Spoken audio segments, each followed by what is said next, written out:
Cristo Alegria TV, nós estamos aqui com o Padre Fábio Vieira, um prazer muito grande, Padre Fábio.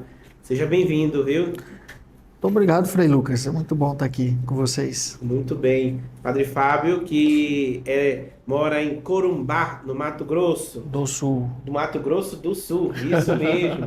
E aí, o que é que o senhor está achando aqui da nosso sul do nosso Pará, tá? É a primeira vez que o senhor vem aqui a Marabá.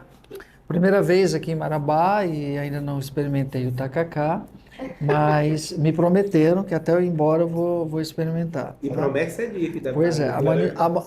a maniçoba eu já comi. Pronto. Maravilhosa, amei mesmo, né?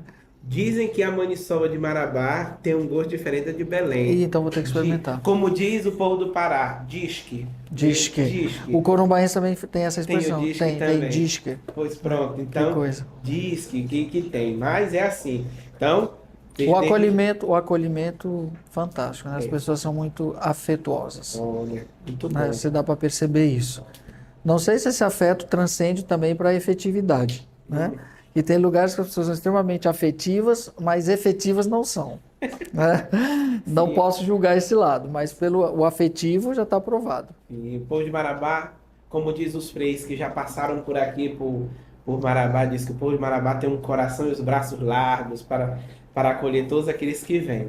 Mas muito bem, padre, nos diga atualmente qual é o seu apostolado, o que é que o senhor, qual é o seu trabalho lá na sua paróquia, e também, assim, o trabalho que mais lhe gasta o tempo, que se dedica. Bom, atualmente sou pároco da paróquia Nossa Senhora dos Remédios, na cidade de Ladário, da Diocese de Corumbá, Mato Grosso do Sul. É a única paróquia da cidade, é um santuário, uma paróquia grande, aliás, eu acho que é a maior da Diocese hoje no momento. E eu sou também o chanceler do bispado, por enquanto. Já renunciei, mas não aceitaram, mas vamos ver se agora aceitam.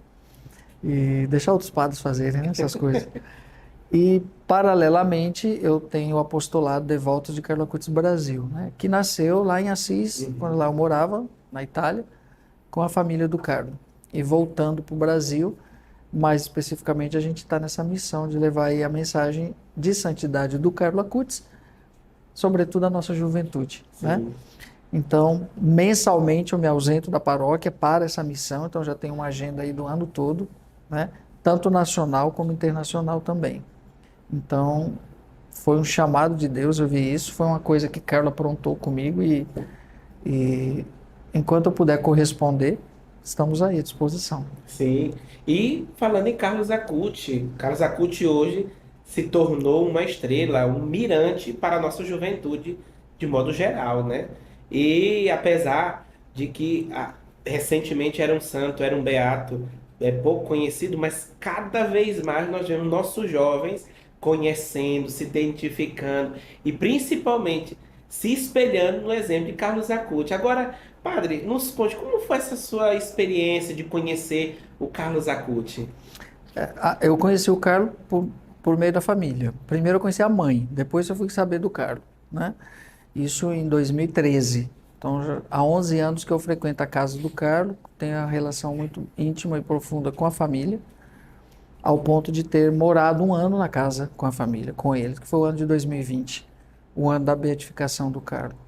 E por um milagre ter acontecido em Campo Grande, no meu estado, e eu ter sido responsável de levar o processo do milagre do Carlo às audiências da Congregação pela Causa dos Santos, isso também fez com que afunilasse mais ainda a responsabilidade com a devoção dele, com esse chamado que Deus estava preparando e a intimidade maior ainda com a família, né? Então, hoje, eu percebo como foi Carlo, né? Foi Uhum. Carlo que fez isso. E que são coisas que acontecem que a gente nem espera. Eu estava quietinho na minha casa, na minha paróquia, né? De repente conheci a mãe do Carlos em 2012 para 2013 e aí a vida mudou, né? Dona Antônia é uma pessoa muito generosa e um amor profundo aos padres. E naquela época, Carlos era servo de Deus, estava sepultado ali em Assis. E quando fui visitar, que ela me acolheu e fomos ao cemitério, no túmulo do Carlos, ninguém sabia que ali, nem em Assis, nem na Itália, ninguém sabia que ali tinha um jovem candidato a santo sepultado, né? Uhum. É uma devoção que, como o senhor mesmo falou, né, se tornou um ponto alto, que foi o ano de 2020, por conta da pandemia. A beatificação do Carlos foi transmitida para o planeta inteiro. Eu lembro que Dona Antônia lá nos dias que antecederam, dava entrevista até para televisões árabes. Uhum. Tamanho foi a força naquela época que todo mundo estava recolhido, né, por conta da pandemia. O santo candidato à internet foi divulgado pela internet e dali para cá foi um grande boom. E o Brasil é o país onde a devoção do Carlo é do Brasil para o mundo, não é da Itália para o mundo. É do Brasil para o mundo, é no sentido inverso. Então, não é por acaso. O milagre que levou Carlo à beatificação aconteceu no Brasil. Carlo morreu dia 12 de outubro na sua Aparecida. O milagre foi com a bênção da relíquia que o garotinho Mateus recebeu no dia 12 de outubro na Capela Nossa Senhora Aparecida. A igreja decretou a memória litúrgica do Carlo 12 de outubro. E de quebra ainda mandou um padre brasileiro para casa dele, só falta eles mudarem para o Brasil. Podem trazer as relíquias de padre do Carlos Acuti, que nosso primo aqui em Marabá acolhe com o maior prazer. Já estão com vocês Já lá. está Hein? nos capuchinhos, mas Já está. da esfoliação.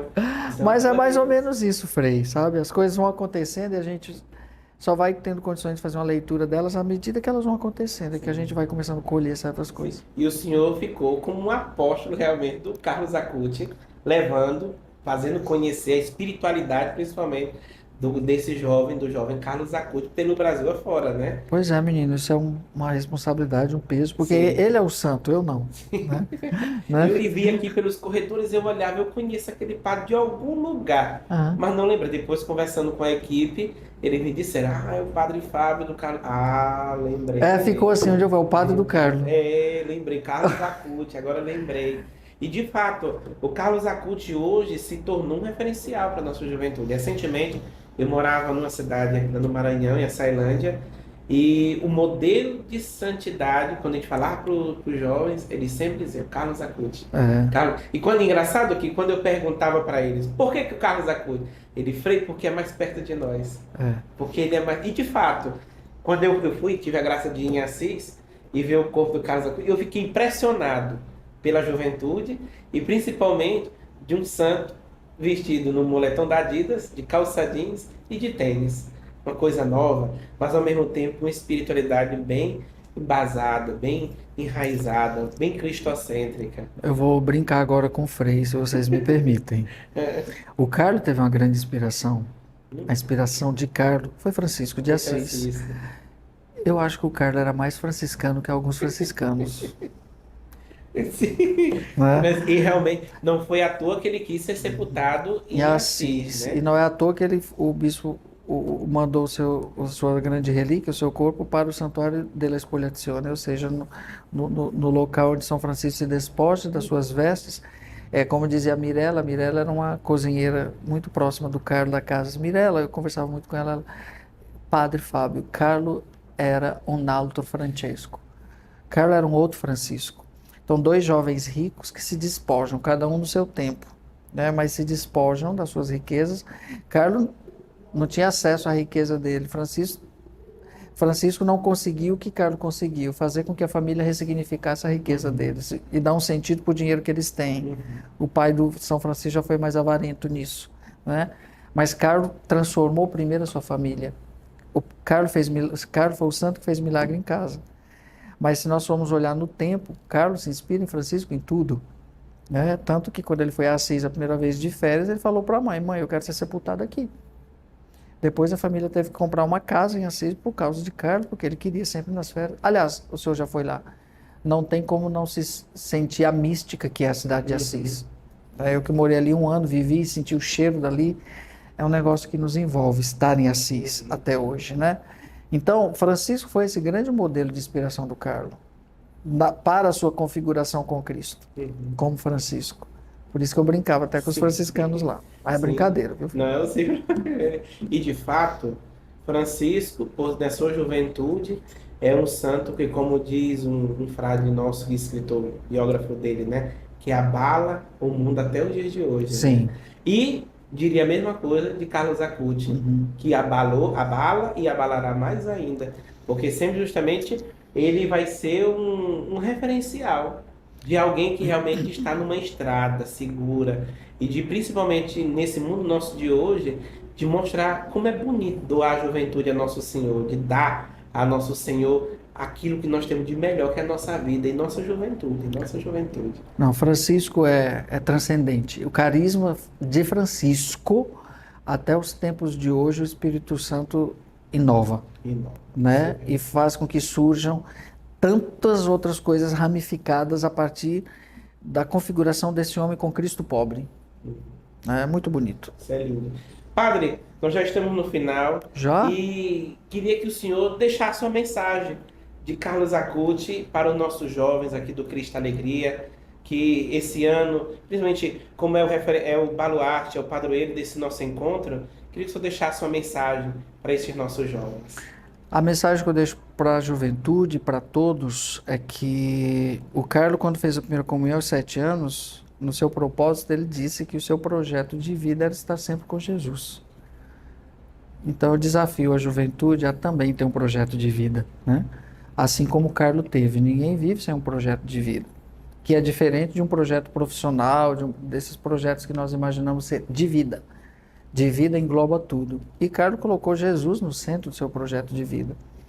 Então, meus queridos jovens, todos que estão nos acompanhando e vendo nesse momento, qual é o seu projeto de vida? Se não tem, procure tê-lo e coloque Jesus no centro, que eu tenho certeza que vai ter um sentido diferenciado à sua vida.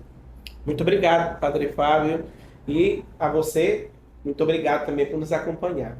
E ficamos até o nosso próximo encontro. Paz e bem. Muito bem.